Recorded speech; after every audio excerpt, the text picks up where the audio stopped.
बिस्मिल्लाहिर्रहमानिर्रहीम। अस्सलाम वालेकुम। मैं हूं असद और आप देख रहे हैं असद इलेक्ट्रिकल।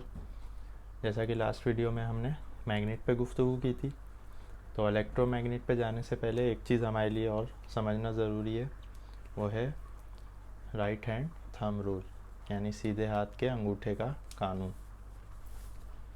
यह हमारा सीधा हाथ है।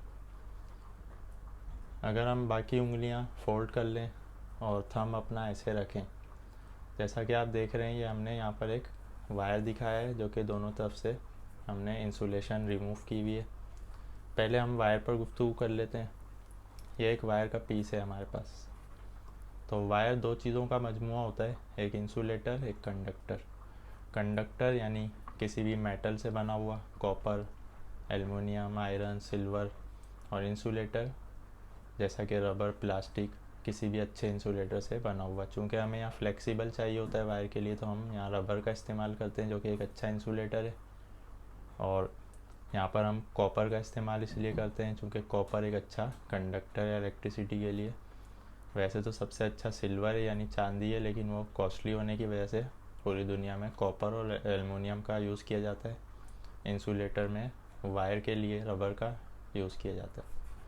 तो ये एक पीस ऑफ वायर है जैसा कि आप देख रहे हैं।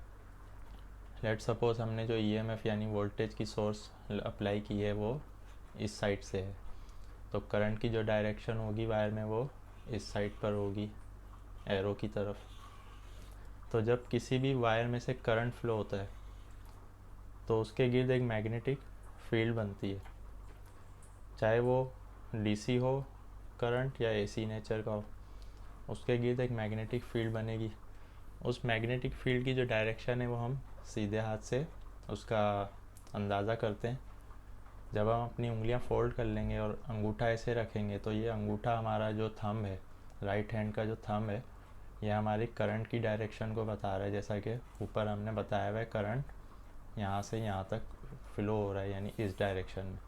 तो करंट जो है हमारा थंब है, ये डायरेक्शन बता रहा है। तो ये जो बाकी उंगलियां हमारी होंगी ये मैग्नेटिक फील्ड की डायरेक्शन बता रही हैं। तो मैग्नेटिक फील्ड अब किस तरह होनी चाहिए? मैग्नेटिक फील्ड हमारी इस तरह बनती है किसी भी वायर के इर्द गिर्द।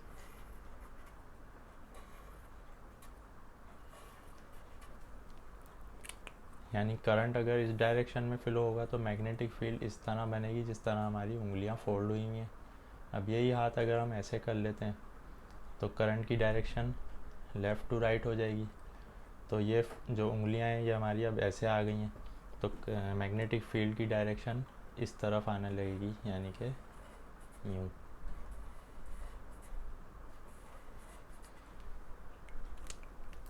तो अब ये वायर चाहे ऐसे हो, करंट की डायरेक्शन इसमें लेफ़्ट टू राइट हो या राइट टू लेफ़्ट, या ये वर्टिकल हो, इसमें नीचे से ऊपर की तरफ करंट फ्लो हो रहा हो या ऊपर से नीचे की तरफ, तो हम अपने सीधे हाथ से इस तरह इसका अंदाज़ा लगा सकते हैं कि अगर वायर में करंट नीचे से ऊपर की तरफ है तो ये अंगूठा हमारे करंट की डायरेक्शन को बता रहा है, तो बाकी उंगलियां जो है हमारी मैग्नेटिक फील्ड को जाहिर कर रही हैं।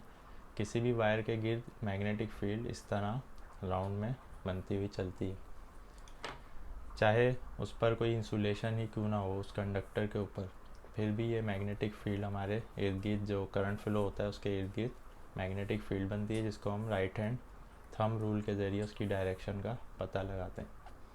अब हम आ जाते हैं सर्किट पर। ये एक डीसी सर्किट है, इससे हमने बल्ब कनेक्ट किया हुआ है। जैसा कि हम पढ़ चुके हैं कि डीसी में हमेशा करंट एक डायरेक्शन में फ्लो होता है, पॉजिटिव से चलकर नेगेटिव में आ जाता है। तो जब एक डायरेक्शन में करंट फ्लो हो रहा है किसी भी सर्किट में, तो उसकी जो मैग्नेटिक फील्ड की डायरेक्शन है वो भी इसी तरह होगी।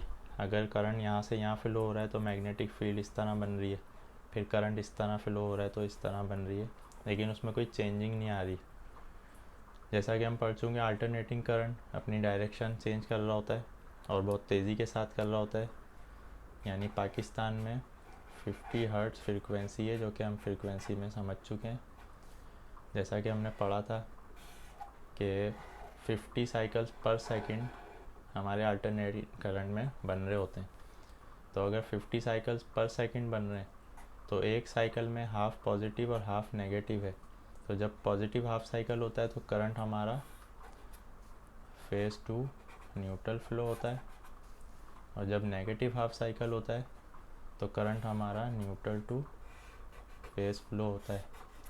तो इसका क्या मतलब होगा कि 50 हर्ट्ज़ का मतलब है कि 1 सेकंड में 50 साइकिल बन रहे हैं और हर साइकिल में करंट की डायरेक्शन 2 बार चेंज हो रही है।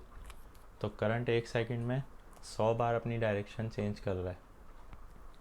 तो जब 100 बार करंट की डायरेक्शन चेंज होगी तो उसके साथ 100 बार ही हमारे मैग्नेटिक फील्ड की डायरेक्शन चेंज होगी। यानी हाफ साइकिल में करंट इस तरह ट्रेवल करेगा तो फील्ड हमारी ऐसे बनेगी, फिर हाफ साइकिल में करंट हमारा इस तरह फ्लो करेगा तो फील्ड हमारी ऐसे बनेगी। तो कहने का मकसद ये हुआ कि एसी सर्किट में हमारी मैग्नेटिक फील्ड फ्लक्चुएटिंग होगी, जो कि मुस्तकिल अपनी डायरेक्शन चेंज कर रही होगी, और डीसी के केस में हमारी फील्ड कांस्टेंट होगी।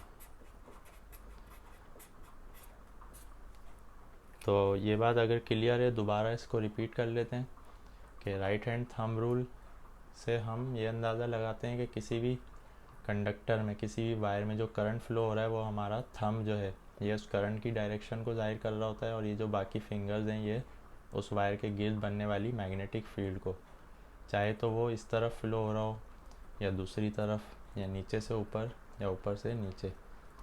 तो डायरेक्ट करंट में हमेशा करंट पॉजिटिव से नेगेटिव फ्लो होता है, तो इसकी वजह से इसकी जो मैग्नेटिक फील्ड है वो कांस्टेंट होती है। अल्टरनेटिंग के केस में चूँकि करंट पॉजिटिव टू नेगेटिव यानी फेज़ टू न्यूट्रल और फिर न्यूट्रल टू फेज़, और ये बहुत तेज़ी के साथ अपनी डायरेक्शन चेंज कर रहा होता है, जिसकी वजह से इन वायर्स के गिर्द जो मैग्नेटिक फील्ड बनेगी वो भी बहुत ज़्यादा तेज़ी के साथ चेंज हो रही होगी। तो उसको हम कहते हैं फ्लक्चुएटिंग मैग्नेटिक फील्ड, और इसको हम कहते हैं कांस्टेंट मैग्नेटिक फील्ड। तो यहाँ तक अगर क्लियर है तो नेक्स्ट वीडियो में हम इलेक्ट्रोमैग्नेट पे बात करेंगे। इस वीडियो से रिलेटेड कोई भी आपका क्वेश्चन हो वो आप कमेंट्स में छोड़ सकते हैं। वीडियो पसंद आने की सूरत में लाइक ज़रूर कीजिए, चैनल को सब्सक्राइब कीजिए। नेक्स्ट वीडियो तक के लिए इजाज़त दीजिए। अल्लाह हाफिज़।